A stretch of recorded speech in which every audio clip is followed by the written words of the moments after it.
بسم اللہ الرحمن الرحیم۔ جیسا کہ آپ کو معلوم ہے کہ عید الاضحیٰ بس ایک دو دن میں آ رہی ہے، ایک ہی دن رہ گیا ہے۔ تو عید الاضحیٰ کا مختصر نماز کا طریقہ اس طرح ہے، جس میں عموماً لوگ غلطیاں کرتے ہیں کہ امام صاحب نیت کرے گا یا آپ بھی نیت کریں گے، جو مقتدی ہیں وہ بھی نیت کریں گے۔ نیت کرتا ہوں عید الاضحیٰ کی 2 رکعت واجب 6 تکبیروں کے ساتھ واسطے اللہ تعالیٰ کے محترم کعبۃ اللہ شریف۔ مقتدی کہیں گے پیچھے اس امام کے۔ یہ نیت کرنا دل میں بھی کریں، زبان سے بھی کریں تو بھی بہتر ہے۔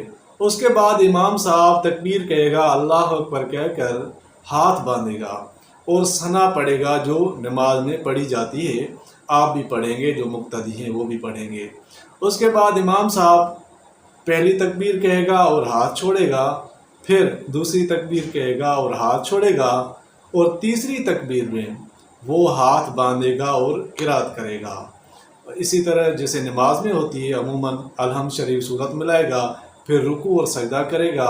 اس کے بعد جب دوسری رکعت میں آئے گا تو امام صاحب قرات کریں گے، الحمد شریف پڑھیں گے، صورت ملائیں گے۔ اس کے بعد امام صاحب تکبیر کہے گا اور کانوں تک ہاتھ اٹھائے گا، اس کے بعد چھوڑ دے گا۔ پھر دوسری تکبیر میں بھی اسی طرح کرے گا، ہاتھ چھوڑ دے گا۔ تیسری تکبیر میں بھی اسی طرح کرے گا، لیکن جب چوتھی تکبیر کہے گا تو چوتھی تکبیر کے ساتھ امام صاحب رکوع میں چلے جائیں گے۔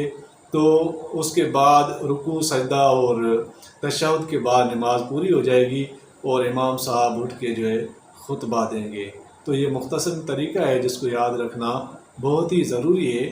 ہم عموماً دنیا کی چیزیں یا علوم تو سیکھتے ہیں، ریاضی، کیمسٹری، فزکس، بایولوجی، جتنی بھی چیزیں ہم سیکھنے کی کوشش کرتے ہیں اور دوسروں سے سبقت حاصل کرنے کی بھی کوشش کرتے ہیں، لیکن شرعی مسائل میں ہم بہت ہی پیچھے ہیں، جن کو ہم ترجیح نہیں دیتے۔ تو اسی طرح یہ نماز کو اچھی طرح یاد کرنا چاہیے۔ اللہ تعالی ہمارا عمل قبول فرمائے۔